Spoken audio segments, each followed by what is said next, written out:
It is the darkest, loneliest, and most terrifying place on earth.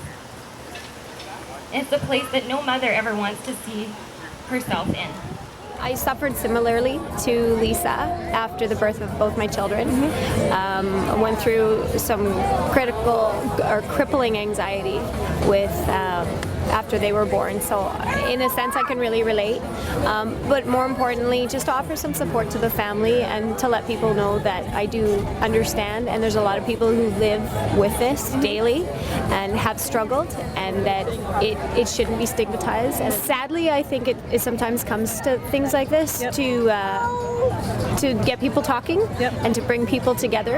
And there's power in numbers, and I think that the more we talk about it, the less stigmatizing it'll be. And I think it'll offer some help to people who are struggling. And maybe someone sitting at home right now watching and they don't know what to do and they feel hopeless, and this is allowing them the opportunity to reach out. This goes beyond just thinking negatively.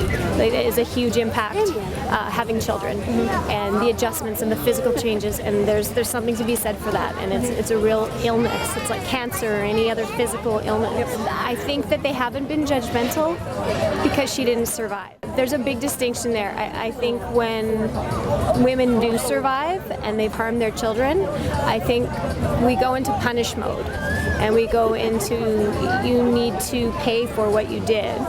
And I think that people look at someone who takes their own life and think they did pay for what they did, and how unfortunate. And sadly, sometimes it takes somebody dying to realize that they didn't have to die. It makes you realize how blessed and how fragile life is, and I certainly hold, and maybe because I do work with people who have mental illness, and I can appreciate the challenges, so there's a certain degree of understanding and empathy for Lisa and her family. So it certainly has raised a lot of awareness. I think the last few days, the discussion around post-partum depression and psychosis, it's not the type of stuff that you talk about.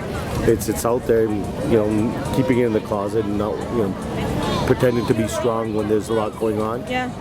Maybe this is what needs to happen. These are some of the issues when we have childbirth, that we're all about, having babies, getting the strollers, and but we don't talk about the other part, the stresses that come with it. Now maybe some of these questions will get answered, and there'll be something for those moms.